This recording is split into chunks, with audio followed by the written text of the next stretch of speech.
Happy Monday and welcome into the CHGO Blackhawks Podcast. It's game week. Hello. What? Yeah. Hell yes. We got a game in 3 nights, 2 nights? I guess 3 nights. I actually tried to text that to you guys this morning, and I was confused between 3 and 2. 2 more sleeps until 2 more sleeps. There you go. Day. Until hockey.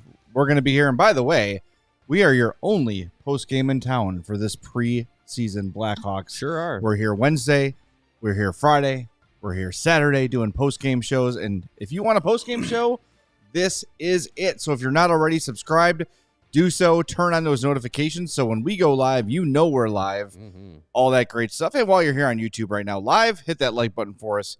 We would greatly appreciate that. And follow and subscribe on your favorite podcast app. We have a lot to get to today. We're going to start with an impromptu mailbag show. We're going to get to what we saw at practice today, another scrimmage featuring the Hawks that matter for the most part. Yeah, I think today was the first separation of the rosters in camp. Yes, definitely. Ice Hawks training camp definitely started today with Group C. Yes, it did. And then we met Jeremy Roenick, spoke to the media, talked about his Hall of Fame election, and shared some of the items he's going to be bringing to the Hall, donating to the Hall of Fame. Yeah. That video will be published on YouTube later today, worth seeing. And when I saw that bag open and I saw that barber pole jersey, I almost made a run for it, man. I almost grabbed it and made a run for it, but holy cow. I think it was Roenick might have caught you and choked you out. that is the one, man. That is the Jeremy Roenick item. You would have That's got the one caught of waiting ones. for the elevator because no way you would have taken the stairs. I'll take stairs down. I'm happy to take stairs down. Yeah, I'll take stairs down anytime. Is upstairs. Forget that. All right, so why don't we start it off? We got a few mailbag questions from our Discord, our diehard only Discord. So we're gonna knock those out, and then we'll get to what we saw at practice in the second segment here. So Law, tear open the sack. I don't have any graphics for it. We will read the questions. It's so impromptu that I was not prepared at all for these because I have one trying to ready. do all that other videos. It's from our diehard Nicocino. Says, with all of the D prospects we have in the system, there are more than 6, and a guy like Seth Jones is around for a few years. Which of the defensive prospects do you see making it when we're properly competing? Which of the D prospects do you see making it when we are properly competing? Again, is what I'm trying to ask. Del Mastro, Allen, Renzel, Levshinov, and Korchinski have to make 4 spots. Vlasic and Jones taking 2, so someone is getting left out. No, you can't say for sure, but what does your gut say? Well, I think the certainties are Levshinov, Korchinski. I think I would pencil those 2 in for sure. Vlasic for better sure. hope those 2 guys are here when the games hope. matter. Yeah, but you drafted those guys to be difference makers, and they should be. Mm-hmm.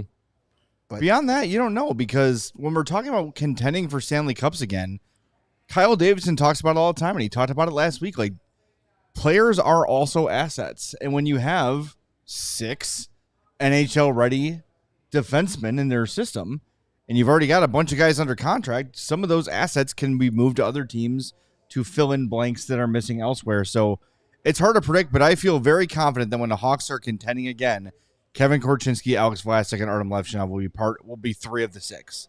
Mm-hmm. And I think Seth Jones, because he's here for he's a not going long anywhere. time. Yeah. Right. It's 5 more years? 6. This is year 3 of his 8 years, right? This is his 4th. Yeah, this is his 4th year with the team. So Yeah. So 6 more seasons, including this one that hasn't started yet. Yeah, and if all goes to plan in the blueprint for Kyle Davidson, within the next 6 years, they should be making some noise in the postseason. So yeah, I'm Seth Jones is part of that. Yeah, I mean, like you said, your 7th overall pick in a draft and your 2nd overall pick in a draft. When you're contending, you would like to believe is going to be there. It's interesting to see, through the first couple of days of camp, Kevin Korchinski spending time paired with Louis Crevier in scrimmages and in drills, whereas Wyatt Kaiser is playing with Connor Murphy. Could just be how the teams are split up early in camp, but I mean, it is something to be said. I think it's something worth pointing out, but I think down the road, I would believe that Korchinski is probably playing a bigger role with the Blackhawks than Kaiser is for the long term. I like Ethan Del Mastro and Nolan Allen.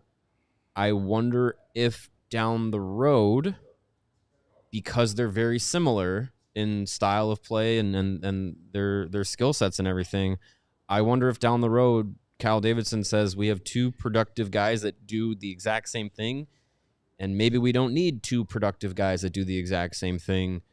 And as you were saying, like, some of these young guys could become, trade assets or things like that other teams need, and maybe you flip one of these defensemen for a forward that puts you over the top or anything like that. So it'll be interesting to see. But yeah, to say 5 years down the road who's the top six, I mean, it could be a guy that haven't even drafted yet. Who knows? Yeah, and I think the wild card in this batch is Rinzel, kind of the project long-term guy you took in the first round. Kyle Davidson invested a first-round draft pick in him. Mm-hmm. Nolan Allen is a first-round draft pick too, but not from Kyle Davidson. Not saying that that's a deciding factor, but Rinzel probably, at least one more year in college. Preseason, all Big Ten. Yeah, I mean, he's a guy that was looked at as like long-term project, and he may not be as long-term as they thought it was. He's projecting well so far. Yeah, like people thought, 4 or 5 years from now, it might be 2 or 3. Like, he took that big jump from post one to second year after draft, and that's going to be the wild card, I think, in this. But as you said, there are not. It's hard to say too many guys. You can never have too many defensemen in your system, but it's going to be tough to earn a spot, and that's a really good thing, because if you need that second line center that everybody, well, maybe you trade a Nolan Allen or an Ethan DeMastro to get a guy like that. It's tough, and I know people say, "Oh, we can't wait to trade Wyatt Kaiser." We're not anti-Wyatt Kaiser. I'm not.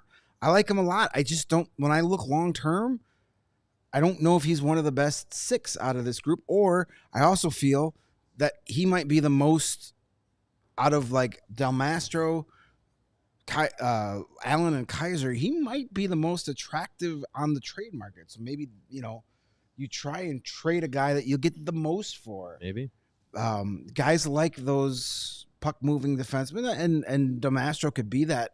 But, one of those guys, if not 2 of those 3, are probably not going to be long-term Blackhawks. Yeah. Because if they are, that means Korchinski busted out, or Levshunov was a bust, or Rinzel never made it. And that, to me, is more problematic than trying to trading away a Nolan Allen. You don't want to see first-round picks not. No, you don't want to see. You want to see especially high first-round picks. Yes, top 10, top 5 draft picks better be different makers. Lebowski 5 pointing out Hawks won cups with their number 3 and number 7 picks basically busting. Yes, but they also had Patrick Kane and Jonathan Tate. I was going to say Hossa Duncan Keith. They had a roster full of Hall You did of have Famers. Jack Skilly bust, but the next 2 first-round picks you got were Kane and Taves. Yeah, That's how you make up for stuff like that. But this is, I think this is different because these draft picks that we've seen in the last 3 classes under Kyle Davidson, and I would say the last 2 under Stan Bowman were pretty decent, I would say, so far as returns go. Seems like it. But these are to compare to the Cup era, modern Cup era. These are the draft classes where you're getting a lot of those building block pieces. Keith and Seabrook, they were already on those, in the organization when the 04 and 05 draft picks happened. And yeah, they have Bedard now, which is your Kane Taves-ish type of player. But I think it's far from complete what Kyle Davidson's trying to do to get a long-term contending team. But these early guys, it's easy to get excited about because compared to 20 years ago, the eyes on the Blackhawks are completely different. And the way that you're looking at the team and, thinking about how teams rebuild and how, you can get excited about like a team that's bad but has a future, as you were kind of just talking about before the show started. There's a difference between the Blackhawks where you're finishing in the bottom of 3, but there's actually a plan and a future to get excited about, compared to the White Sox, where you're on a historically bad team. You're going to set the record for most losses, and yet there's no future to be excited about. And might break it next season. Who knows? Yeah. Yeah. You can deal with being bad if there's a light at the end of the tunnel. Right. If there's a point to it. Right. And the Blackhawks, they had that bad season, and the goal was get Bedard. It worked out. You won the lottery, you got him. Last season was not supposed to be as bad as it was supposed to be, but it was okay. Hey, heck, they're going to be really bad. Try and get the best player you can. Get the young guys going. Like, you could see. Yeah. I mean, there's a path. In 3 drafts, you go 3 first-round picks, Bedard, and a second first-round pick, and then 3 first-round picks again. And then as of now, 2 more next year. Right. So maybe more. That's you're stockpiling your system. It's good. It's good stuff. Let's do one more quickie before we hit the break here. Sure. Sackmaster. Hey. I'm glad you don't call me that. Thank goodness. I don't have a response to that. BJD from our diehard only Discord says, the name I seem to keep hearing coming out of prospect games and camp is AJ Spellacy. I understand he's a quote-unquote project with not being hockey-centric until recently, but I was wondering what a reasonable time frame is for him to join the big club, since you guys have seen him at practice and play. What are his current major deficiencies? He's very fast. Hold on, don't get too excited about him. Like, the prospect gatekeepers will get you on Twitter. Oh God, I saw that. Uh-oh. If you get too excited about a prospect, you're gonna be told, don't be excited. He definitely fits that idea of a project pick. Yeah, because of his background not being just hockey. But he's got a big frame that still needs to, fill out and physically mature. And he's fast. He's a fast, powerful skater, which is good to see. I know we talk a lot about, the Blackhawks really would need somebody. They're not need. You can succeed with it in other ways, but they would like to have someone that's big, power forward down the middle. If he fills out the right way physically, and his skill set catches up to an NHL level, he could be that kind of player, which would be very exciting. But there's a lot of development still to go, because this is based off of just raw tools. Yeah, he's probably playing 2 more years of juniors, likely. Probably. And then at least. And then playing in Rockford. For at least 1, maybe 2 seasons. So you're talking, like, realistically, 3 more seasons before you even, like, go to training camp thinking maybe this is the year AJ Spellacy makes the team. Yeah, but the fact that he is holding his own in the camp as a 3rd-round project pick is encouraging. Like, absolutely. That's great first impression. You want to see that. That speaks well to, like, look, it doesn't take a genius to pick Connor Bedard. We hear that from the Kyle Davidson naysayers all the time, right? Like, well, he lucked into him and that's what he did. But okay, but look beyond that, right? And when you've got a guy who was picked in the 3rd round months ago, turning heads at training camp, no matter how far away he is, it's a good sign and it's a good thing. And I think, Mario, you mentioned him filling into his body because of the football background. He probably doesn't have as much filling in to do as other guys do, because he's been more of probably in a weight program and doing those sort of things. Like, hockey players don't, like, of course they lift, but it's not, they don't try to build bulk like football players, right? So it's like it's a different kind of a training. Like, Louis Crevier is a guy that stands out. Like, that's a guy who is, if you saw him walking down the street, like, there's a tall, skinny guy. In the locker room, he is shredded. Like, it's a different kind of a build with hockey players. Yeah. It's more, you got to be more conditioned. It's like a swimmer body almost. Yeah, more than or like it's functional strength. You're not going to see dudes who are like JJ Watt, even though he's skating out there. You're not going to see guys built like him playing hockey, because the muscle makeup is different. You need it more in your legs than anything else, really. Right. Get that hockey butt. That's right. But he has looked good. He's definitely fast. I like his motor a lot too. Like, when he's in scrimmage mode, he is like never giving up on a play. If he loses a puck, he is busting his ass to go back and get it. That's all you can ask. And you hopefully the skill kind of catches up and everything, like the hands and all that catches up. But so far, so good. And you don't need him to be your number 1 center or your number 2 center. But if as a 3 or 4, in 3 or 4 years, you could see that coming to fruition. I don't think that's overselling a prospect by any means. No. It's nice to see a kid that's played significantly far less hockey than everybody else out there, and he looks like he belongs. Yeah, those are factual observations, and he's going to be an intriguing prospect to track over the next multiple seasons. What he does this year in Windsor will be a good barometer for where he's at, because last year they were a bad team, and he was a little further on the depth chart. I think this year he'll have a bigger role, and that team should be a little bit better. All right, we will update you on what happened at practice today beyond AJ Spelliscy, but what else really matters coming up next. But first, we're going to hit the break zone on CHGO Blackhawks. Before you hit the road this fall, we're going to ask you to head to Ray Chrysler Dodge Jeep and Ram. And start your adventure there this September. Shop new lower prices across their huge inventory during Jeep Adventure Days. That's going on right now. For a limited time, lease a new 2024 Jeep Grand Cherokee Laredo for just $239 a month for 27 months, or shop over 125 vehicles priced under $20,000. Let the amazing team at Ray Chrysler Dodge Jeep and Ram help you during each step of your car shopping journey. With Ray's Price Promise, the numbers you're hearing right now are the same prices you can expect when you shop in store and online. That's because Ray's Price Promise means no price changing, no add-ons, no hidden fees. Since they prioritize affordability for their customers, hurry into Ray Chrysler Dodge Jeep and Ram and shop one of Chicago's largest inventories. Then drive home with more money in your pocket than you'd expect. And if you're in the market for a new vehicle, then you have to check out the team at Ray Chrysler Dodge Jeep and Ram, because they're the only team we recommend. Visit them today on Route 12 in Fox Lake, or head over to raycdjr.com, servicing the community since 1963. And with all that money you save on your Ram, go get yourself some new flooring from our friends at Empire today, where you get shop at home convenience. The right product for your needs, not the wrong product. That would be stupid. You don't want that. Quick and professional installation and a low price guarantee. Empire today is the best place to get new flooring. Don't go to their competitors. They are trying to be Empire. They're not.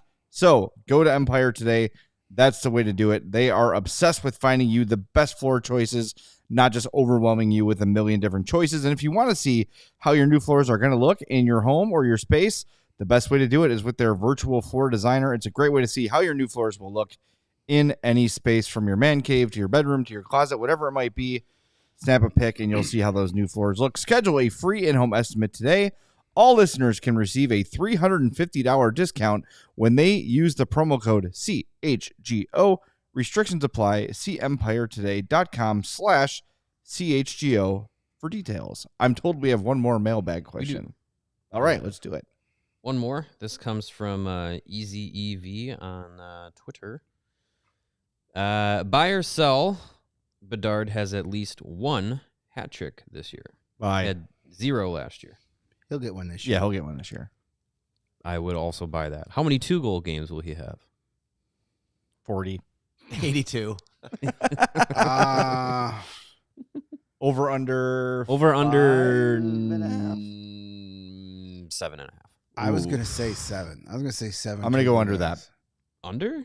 I'm gonna go under. Yeah, I'll do under. 7.5 2. My guess was going to be 7, so that's under 7.5. Technically, yeah.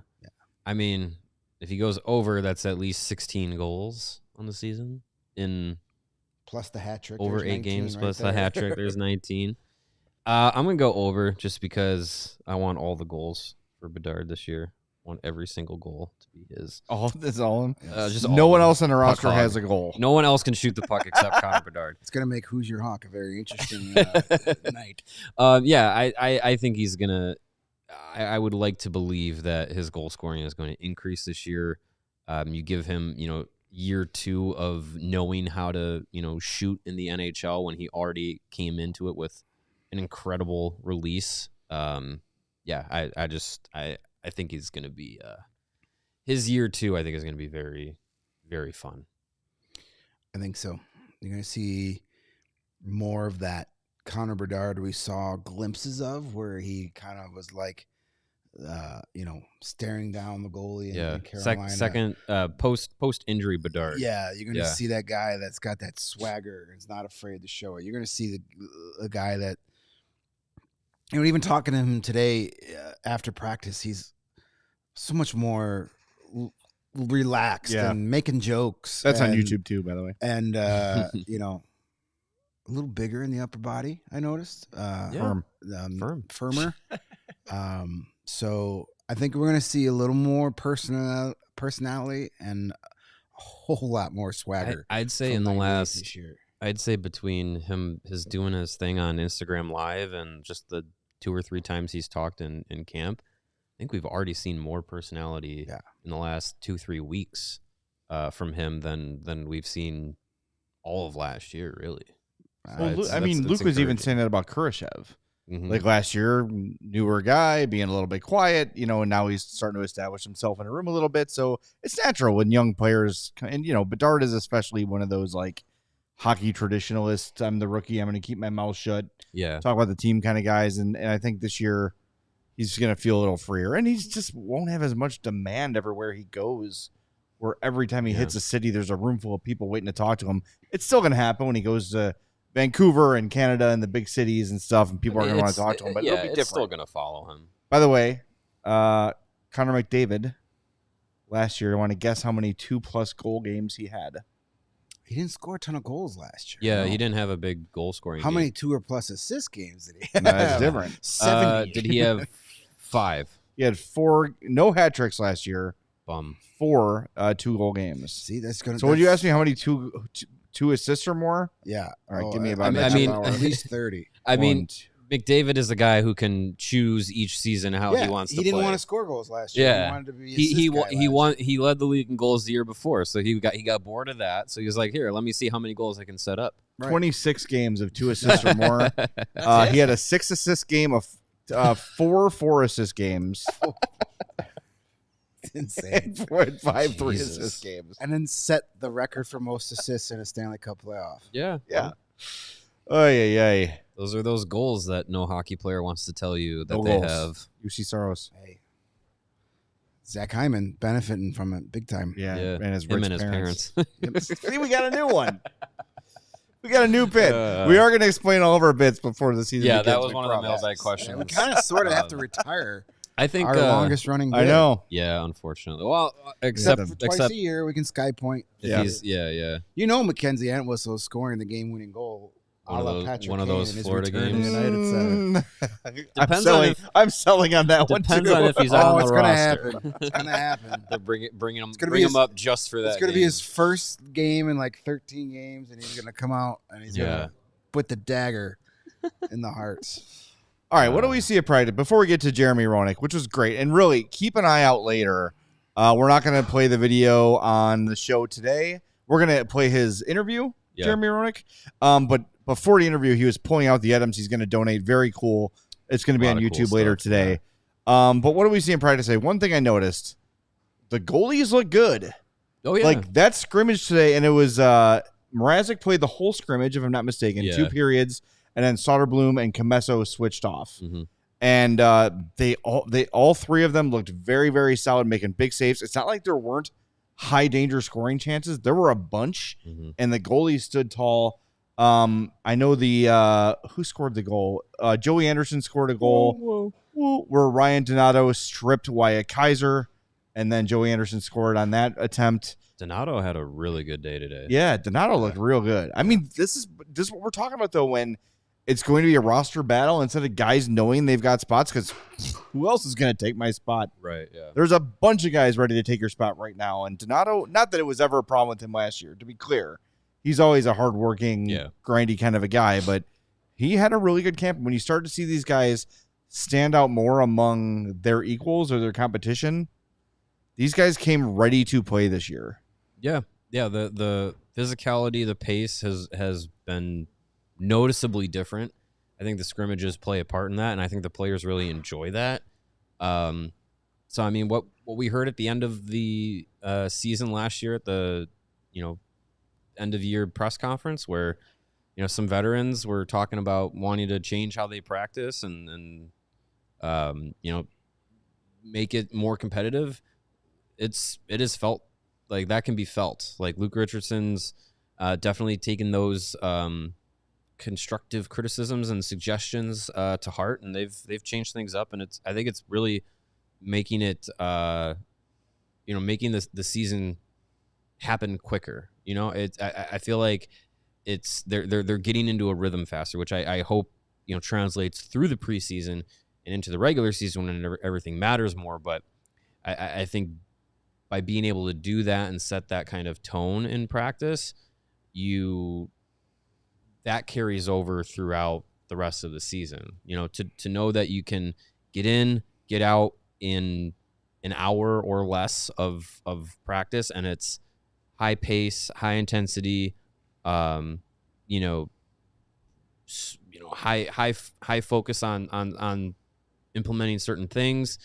I think that does these guys a lot better than just kind of going out there and running drills and just not being able to really get a lot out of it and just kind of practicing because it's practice. I think making it more, making practice hit harder, I think is a big thing. Yeah, there was I remember turned to you, Mario, and said, boy, that could be a fun line in 3 or 4 years. We saw Frank Nazar, Nick Lardis, and Colton Dock was a line in that scrimmage, and they were very impressive. And they were out there most of the time against Jason Dickinson, Eli Mikheyev, and Nick Foligno. Yeah. And they were, I would say, dominating the play, but they, in Holding the their own, offensive, for sure. They had a couple of some shifts. good scoring chances, passing the puck around. I was looking at that, man. I'm like, man, in 2026, 27, that could be a really good third line. Yeah. It'd be a good mixture of skill sets. Yeah, you have a little bit of everything on that. So that was fun to see. But I agree, like, it's just, there's been a different vibe to this camp than what we saw last year. Last year, and even the year before, this has been, even in drills after the scrimmage, Luke was a little, you could hear Luke barking, yelling, like, hey, that's not how we want to do this. Like, there's more, it's more of a business attitude this year where, I think last year too many guys came in knowing that they were on the team, knowing that, like, I have this spot. Nobody here is going to take it. Yeah. I'm an NHL player. Now you got a lot of guys that don't know if they're going to be an NHL player or not this year, and they're showing it out there. It's been impressive. It's definitely a different feel through the first week, and let's get the games rolling. Yeah, Wednesday, they're ready. They're really ready to play. And let's see what these guys do against guys that it's okay to take a run at and hit super hard. Well, get some of that aggression out. You're right though. Like Foligno and what do you go into the boards hard with? I forget who that was. Like it was Crevier, wasn't it? Oh, it was Crevier. Yeah. Yes. Was it Crevier? So at one end, Foligno and Crevier go hard into the boards where it looks like one of them might be hurt. They get up. Everybody okay? Yeah, sure. Nick Foligno's like, all right, see ya. Down to the end of the ice, and then Foligno nails Connor Murphy. Same drill. And then the thing you're talking about too, where after the 2-period scrimmage, they're doing these zone drills. So it's offense versus defense, right? Like it's 5 players on each side, and whoever wins the drill, the other team has to like do a little, like a ladder skate. Just a quick one. But there's a consequence to not winning your drill, a team consequence. It is a very different vibe. And I think, as you mentioned at the end of the year, hearing that some guys were a little lackadaisical and assuming a little bit, maybe they had a right to be because there wasn't a lot of competition there. But when you see the guys they brought in, even like, we all talk about, I think it becomes second nature for us to be like, well, these guys are lower skill, so they must be character guys. And Pat Maroon and Craig Smith both at this point in their careers, right? But like what Luke said about Tyler Bertuzzi, where everybody loves him, everybody that has ever played with him loves him. He brings an energy, he brings an attitude to the team that might have been missing. He can play in all 4 lines, he can play in all 4 roles, he does all the little things. That is so important, as opposed to guys, and we've been critical specifically, maybe a little too harshly towards Tyler Johnson. But Tyler Johnson was a guy looking over his shoulder saying, there's no one here who's going to take my spot. There's no one here. I make too much money. I have too much history. And who the hell else is going to do it? You could probably, And that probably sank down to the whole roster. There was nobody snipping, clipping the heels of Taylor Radish to take his spot at any point last year. Nope. And that was a guy that was in this training camp right now, wouldn't make the team. You're right. No, I wouldn't think so. All right, we're going to hear from Jeremy Roenick coming up here in a second. By the way, Austin Matthews, 18 games of 2 goals or more last season. Yeah, but he also scored 1 million goals. Pretty good. But first, we're going to hit the break zone here on CHGO Blackhawks. I know it's officially fall by the calendar, but it's still hot and sunny out there some of these days. It certainly was over the weekend. Today felt like fall. Today felt a little like fall, but Ish. it's still going to be in the 70s for a while here, and the sun's going to be out. And no matter what the temperature is, the sun comes out, and that's where Shady Rays helps you. Our friends at Shady Rays have you covered with premium polarized shades that won't break the bank. Shady Rays is an independent sunglasses company offering a world-class product rated 5 stars by over 300,000 people. Their shades have durable frames and crystal clear optics, making them the perfect choice for all your outdoor adventures. They have hundreds of options to choose from, so you're bound to find the perfect pair to match your style. Plus, if your shades ever go missing or take an unexpected hit, don't sweat it. They have the most insane protection in all eyewear. Every pair is backed by lost or broken replacements. If you don't love your shades, you can exchange for a new pair or return worry-free within 30 days. There's no risk when you shop. Their team always has your back with personal and fast support. And exclusively for our wonderful CHGO listeners, Shady Rays is giving you their best deal of the season. Head to shadyrays.com. Throw in a ton of awesome polarized sunglasses in your cart, then use the promo code CHGO at checkout, and they're going to give you 35% off. Wow. So you can add you to the list of over 300,000 people that have rated Shady Rays 5 stars. Hell yeah. Yeah. Brother. 300,003. Yes. Yeah. Hey, if you're looking to watch the Blackhawks this season or the Bulls this season, or if you want to watch the White Sox, then you need to find them. Need help. On the Chicago Sports Network, CHSN, beginning October 1st. The Blackhawks, Bulls, and White Sox have a new home. CHSN will broadcast more than 300 live games per year across the Blackhawks, Bulls, and White Sox, and also feature a full lineup of original Chicago-focused content. They are Chicago-based, Chicago-built, and Chicago to the core, bringing it to every corner of Chicago across our 77 great neighborhoods and beyond. At CHSN, Chicago comes first. Visit chsn.com for more information on how to watch the Bulls, Hawks, and Sox games all season long. All right. And a reminder, when those games are over, we're the place to be. We're here. Yes. By the way, that and all preseason before CHSN starts, Chisin. Because if we're Chuggo, they're Chisin. Cheesin'. I thought it's cheesin'. Cheesin. If we're going to be, Cheesin' and chugging. We are your only home Weekdays for at 5 a.m. preseason postgame shows.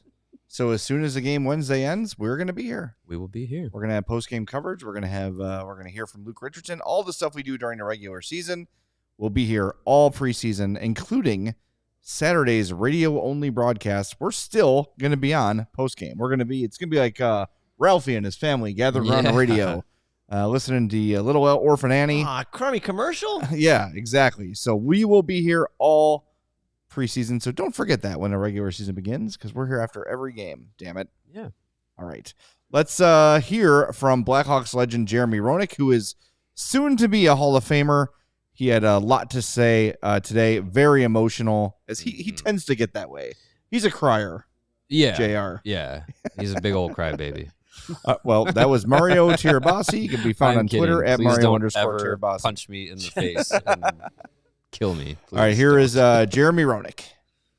I know when you were on the call after you were selected, you sounded like it was still kind of in awe and it hadn't hit you yet. Has it hit you yet? Well, this is the first public time that I've talked about it publicly in front of people. And I can honestly say, coming up here and talking to everybody here, I can feel myself getting very emotional just in this atmosphere. When I got the call, I I couldn't speak. I was taken by surprise. Never at a loss for words, but I was. And I can say that I was very, very happy with the way that the call hit me and how I felt about it. And when you wait for a long time, you don't know how it's going to hit you. And I thought maybe before that it wouldn't be as big a deal as it was, but it hit me like a train. And I was really, really happy with my emotions and the fact that I couldn't speak. I was crying in front of a barista at Starbucks, which was pretty interesting. But all in all, it's been a really good 4 months since I got the call.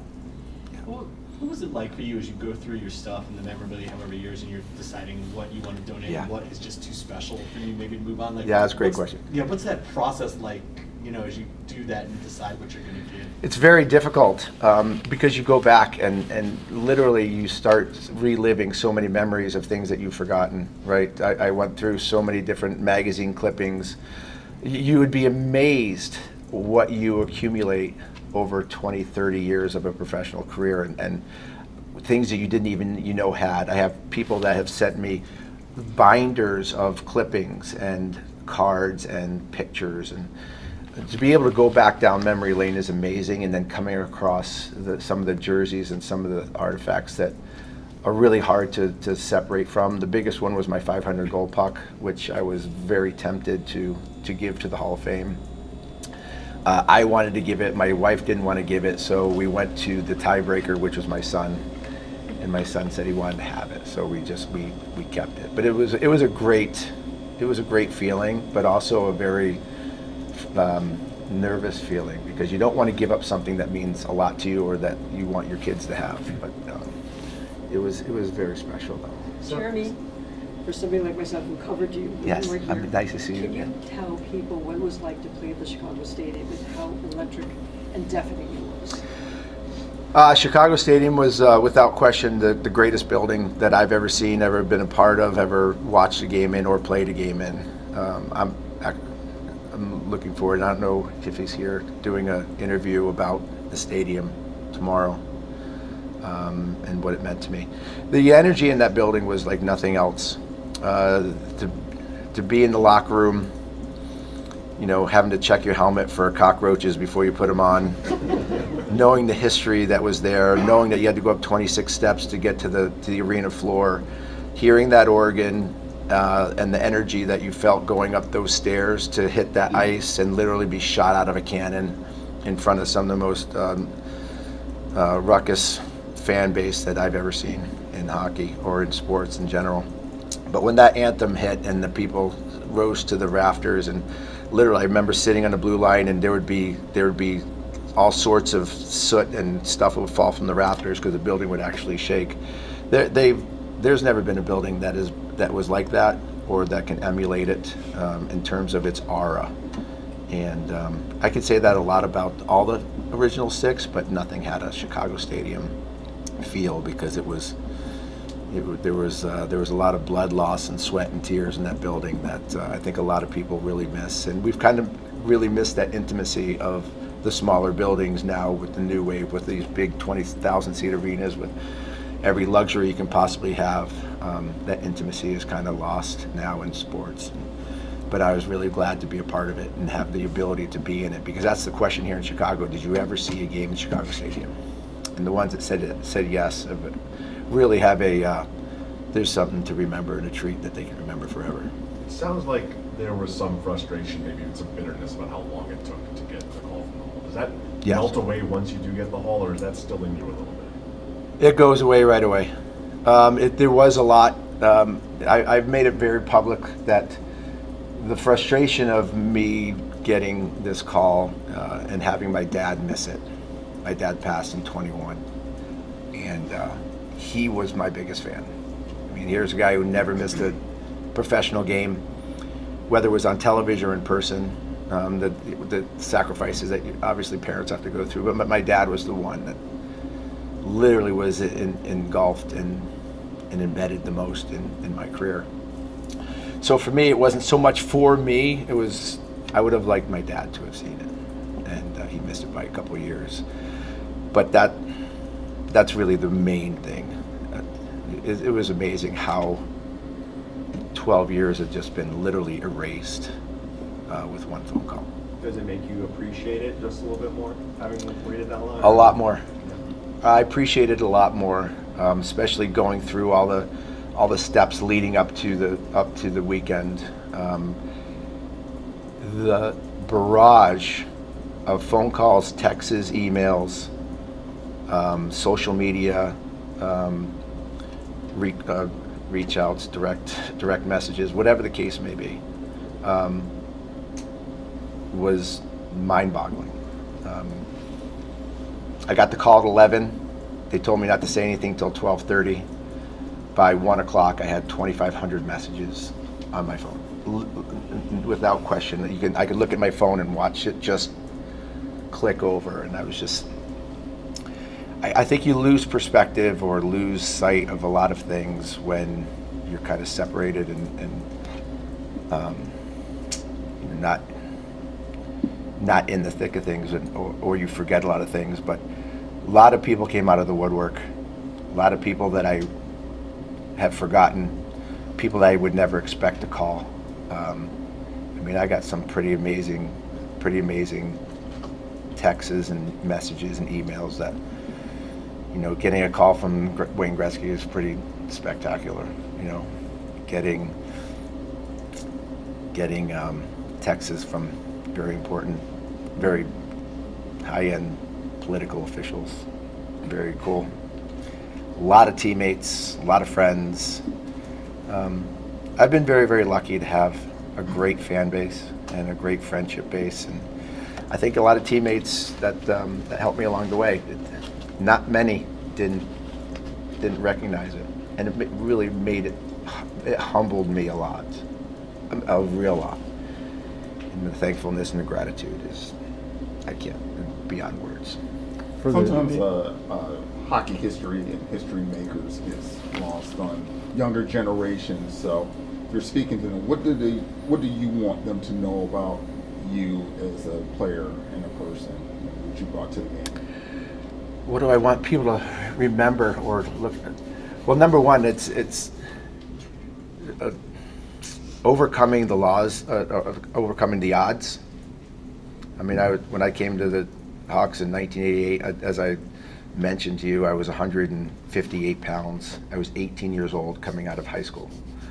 I'll tell some funny stories at the Hall of Fame, but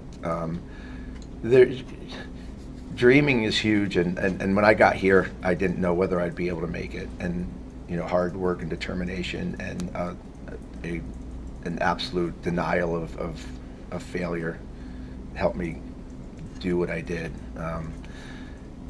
And I did things that I didn't want to do. I didn't want to be a physical hockey player. Mike Keenan made me be a physical hockey player. I wasn't a guy who really played through a lot of pain, or I just wasn't built like that, and the NHL taught me to do that. So, sacrifice is very, very, very, very important to become a professional athlete.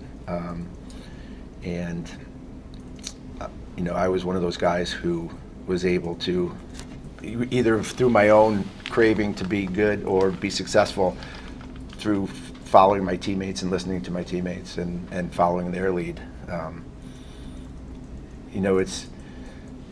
I did it a little bit different. I did it with a little chip on my shoulder, but I think just the commitment and understanding and appreciating being a professional athlete, all that it entails. It's very, very difficult, but if you're not thinking of all aspects of it, you're going to miss out, and it's going to be very, very hard to make it. I want to be known as a warrior. I want to be known as a guy, when the chips are down, if you're going to put the puck on somebody's stick, I wanted it to be mine. And it's not a bad thing to put your neck out there or say, listen, I want it. If you fail, at least you had the guts to want it and attempt it. We all fail. Trying, you can always win if you try. You're never going to win if you don't try.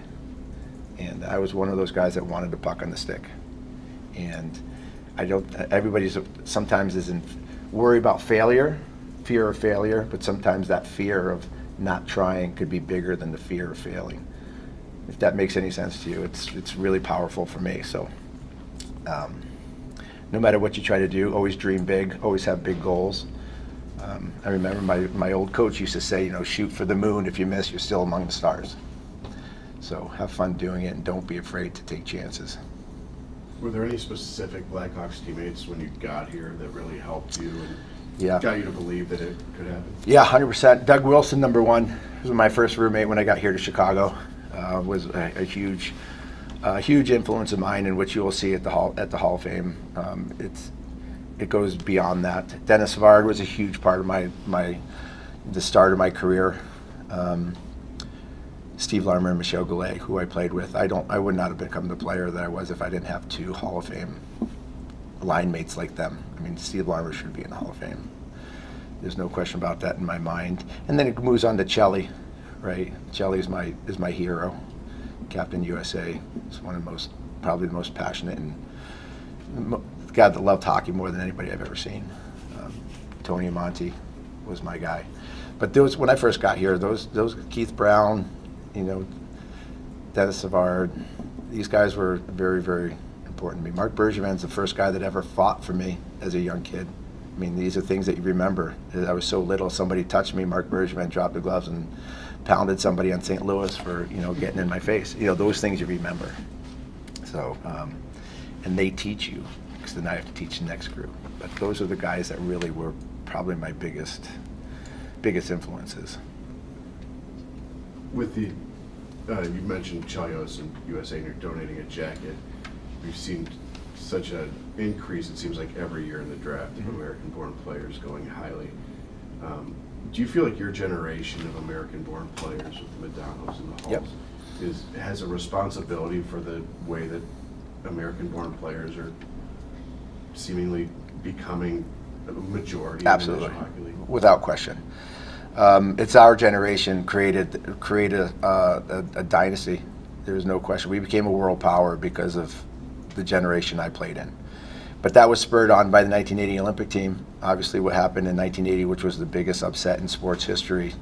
That team and what they did propelled guys like myself, Chelios, Leach, Medano, Amonte, Leclerc. I can go on. And then 1996 winning the World Cup.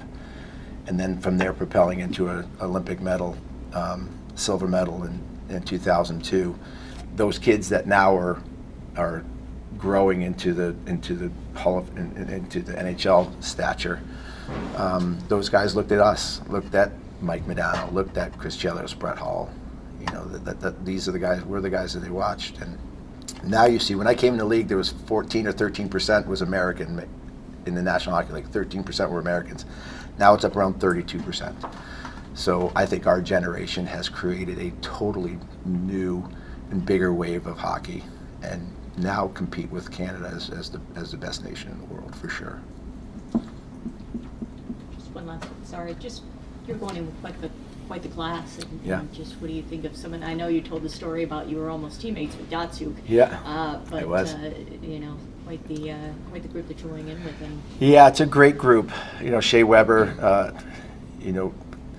going in as so early. That's a pretty unbelievable accomplishment. Not many players played the game like him, had a shot like him, was as great a leader. Datsuk speaks for itself. He was literally a freak of nature when it came to playing. I think all in all, I mean, those are guys I played against. But David Poile was a very good friend of mine. Almost signed me in Washington.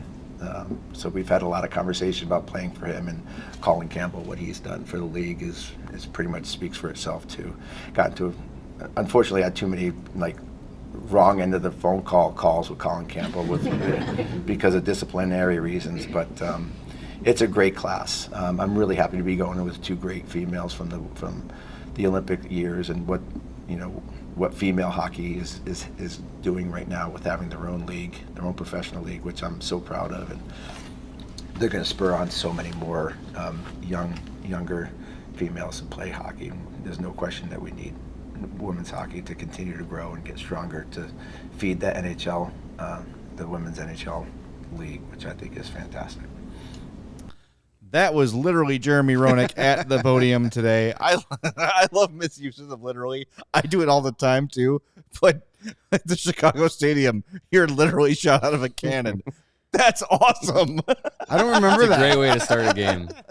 I'd love to be at that game. Well, I mean, they had the stairs. It's hard to go upstairs on skates. They had to shoot them up the stairs. You know, I don't remember, man. and at center, number 27, Jeremy Roenick. That's Paul. There he goes. Everybody gets shot. That's where the Blue Jackets got the idea from. Apparently. Yeah. Literally It's shot awesome. out of a cannon. I probably do it 100 times a day, but it's just when something is that on the nose, literally shot out of a cannon. I almost laughed during the press conference. It was amazing. I gotta say though, I'm an old, bitter curmudgeon-y. I've been working in sports media for almost 25 years now. And I know, he is not the ideal in terms of off-ice stuff, but when I'm around Jeremy Roenick, it's like I feel like a kid again. Like, that dude is the reason I love hockey. Literally? Yeah. Literally. That's actually correct use of literally, though. He literally is the reason that I love hockey. Is I watched that guy play. And it's the first time I heard him say that he didn't want to play physically. And he didn't want to be a guy that played through injury, and that Mike Keenan kind of built him into that player. Yeah. You'd never know it by watching him. From day effing one, Jeremy Roenick was that kind of a dude. Like, just willing to hit somebody and be hit and bleed and lose teeth and all of that and not really bat an eye. Mm-hmm. No, I mean, I'll echo sentiment. I wouldn't be sitting in this chair right now if Jeremy Roenick was never a Blackhawk. Yeah. Because, my parents were big hockey fans. My dad, a huge hockey fan. The Hawks were, either the radio, if they were at home, the radio was on loud in the living room and everybody had to listen to the Hawks game, or he was watching.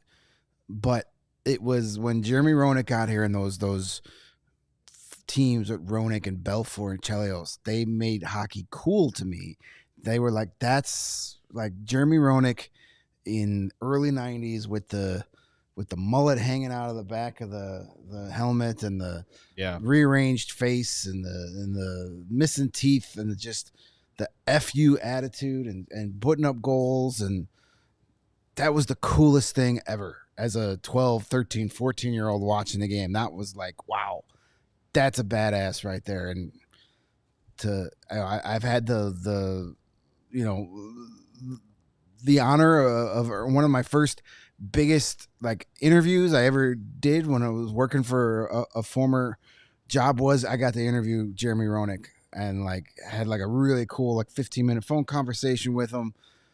And every time today he walks in the room and I'm just feel like that 14-year-old kid again. Oh my God, that's Jeremy Roenick. Yeah. And or every time he pops up and he's in the press box before a game, I always stop and go, oh my God, Jeremy Roenick. It's hard to not be a fan at that point. Even today, walking in the office and Lance Briggs walks by and gives me a fist bump. And then I after he walks by so he can't see him, I just got fist bumped from Lance Briggs. Stuff like that. Yeah. I don't want to ever diminish. Yeah. Mm-hmm. And it doesn't. And just to see him again, I mentioned it at the top of the show, go through that bag and pull out the memorabilia he's going to be donating. There's so many iconic things in that. It's here's the barber pole jersey that he is so famous for, and here's the stick he scored. I love that the stick he scored his 50th goal with was against the Maple Leafs, and it was blue and white. Yeah, blue and white, blue and silver checker pattern. Those old Easton aluminums, which are never used by anyone anymore, that were all the rage back in those days. No. They were so cool. He was just JR was just the coolest hockey player. He was in his era one of the rare guys with a thought, and it was him. It was Chelios. It was Brett Hull. A lot of those American-born players that he talked about were some of the more vocal guys in the game in terms of having an opinion. And maybe they say something controversial, but at least they're saying something instead of just recycling cliches. Yeah. I also thought it was cool where he talked about getting a text from Wayne Gretzky and that being cool to him, even though they basically were parallel in their career same, for a long time. Same era for a while. Probably played against him a million times. And just the fact that, wow, it's how we're talking about Roenick. he still talks that way about Gretzky. Well, it's like the saying they used to say, Wayne Gretzky is your favorite hockey player's favorite hockey player. Exactly. Like, Wayne Gretzky is a legend, even to fellow legends of the game. It's always cool to see. I bet you he signed his text message 99. Oh, I'm sure he does. That's the coolest thing ever. For those that don't know, I emailed him when the Cubs drafted his son, and he responded and came on the score and said, "Hey, that was a lot of fun. Thanks, 99." Like, okay.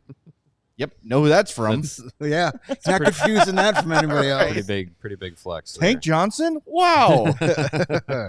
Yeah, and Jim Flanagan sent me an email. That was really cool. Actually, that would be kind of cool. With Roenick, I mean, you just see, the emotion within what he's saying. I mean, he was showing us the jersey and the stick, and he brought out his jacket from when he was like 14 years old from his bantam team and stuff, and you just part of you think about reflecting on a portion of your life where you lived in a world so completely different than what the rest of your life is going to be. Being in the NHL for so many guys is a short-lived life, and for Roenick it was a very long portion of of his life and how impactful it is.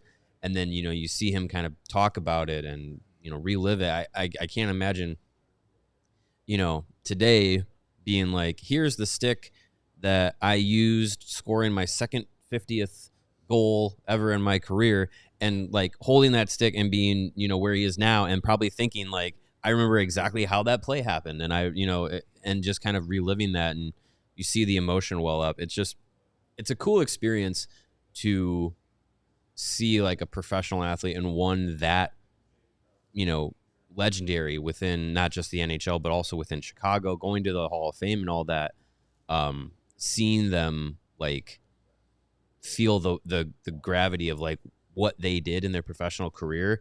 It's really just a cool thing to see. So being there for that today was awesome. Well, just to see, I mean, immediately when he started talking, you could hear it. He started voice. Before he got to the podium with the representative from the Hall of Fame, which is the coolest job ever, by the way. The guy who curates all that's amazing. Yeah, the white gloves on. He pulls out his white gloves. Stuff. Yeah.